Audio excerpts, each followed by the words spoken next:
Urinary tract infection females में mail की निस्बत ज़्यादा कॉमन होता है। मीनोपॉज उनको हो चुका हो, जितना छोटा रास्ता होता है उतना चांसेस ऑफ यूटीआई बढ़ जाते हैं। फीमेल का यूरेथ्रा जो है वो पखाने वाले रास्ते से काफ़ी करीब होता है। पेशाब बार बार आ सकता है, पेशाब में खून आता है। ज़्यादातर ख़वातीन रिस्पॉन्ड कर जाती हैं।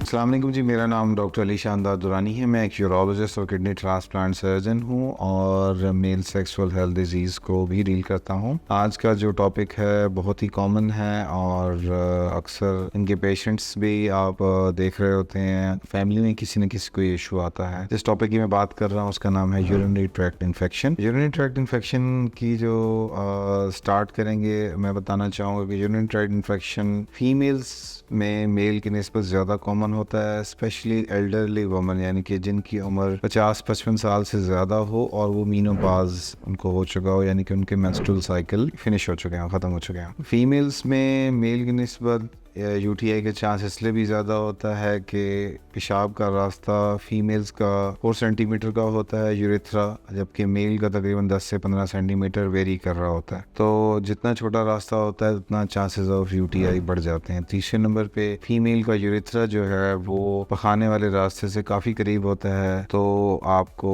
यूरिनरी ट्रैक्ट इन्फेक्शन यानी कि पेशाब के रास्ते के इन्फेक्शन के चांसेस रिलेटिवली ज़्यादा होते हैं। प्रॉब्लम क्या होती है, जब भी यूरिनरी ट्रैक्ट इन्फेक्शन होता है पेशाब बार बार आ सकता है, जलन के साथ आ सकता है, बाज़ दफ़ा पेशाब में खून आता है, पेशाब बाज़ दफ़ा वॉशरूम जाते जाते कुछ कतरे निकल सकते हैं और पेशाब करते हुए आपको दर्द भी हो सकता है। जब इस तरह के सिम्टम्स के साथ ख़वातीन मेरे पास लैंड करती हैं तो सबसे पहले मैं उनका एक अल्ट्रासाउंड कराता हूँ, साथ में यूरिन कंप्लीट और यूरिन फॉर कल्चर करवा देते हैं और जब तक कल्चर की रिपोर्ट आती है हम एहतियातन ब्रॉड स्पेक्ट्रम कोई दवाई शुरू कर देते हैं और जब 3 से 4 दिन के बाद यूरिनरी ट्रैक्ट इन्फेक्शन की रिपोर्ट हमारे हाथ में आती है तो अकॉर्डिंगली हम उसको मॉडिफाई कर लेते हैं एंटीबायोटिक्स या दवाई को। ज़्यादातर ख़वातीन रिस्पॉन्ड कर जाती हैं। कुछ में क्रॉनिक यूटीआई यानी कि ऐसा यूटीआई होता है कि जो दवाइयों के बावजूद नहीं हो रहा होता या बार बार हो रहा होता है, तो ऐसी सूरत में फिर हम लो डोज कुछ एंटीबायोटिक्स लॉन्ग टर्म के लिए भी दे देते हैं और कुछ ख़वातीन उनको रिस्पॉन्ड कर जाती हैं। इसके अलावा जैसे शुरू में मैंने बताया था, कुछ ख़वातीन ऐसी भी होती हैं जिनको उम्र की वजह से पेशाब के रास्ते में तंगी होती है और यूटीआई होता है। ऐसी सूरत में हम डायग्नोस्टिक सिस्टोस्कोपी यानी कैमरे के जरिए एक मुआयना भी करते हैं और अगर यूरेथ्रल स्टीनोसिस यानी कि पेशाब के रास्ते की तंगी हो, जो कि बहुत ही कॉमन है फीमेल में, और एक छोटा सा ऑपरेशन है जिसको हम सिस्टोस्कोपी डायलिटेशन हम कहते हैं,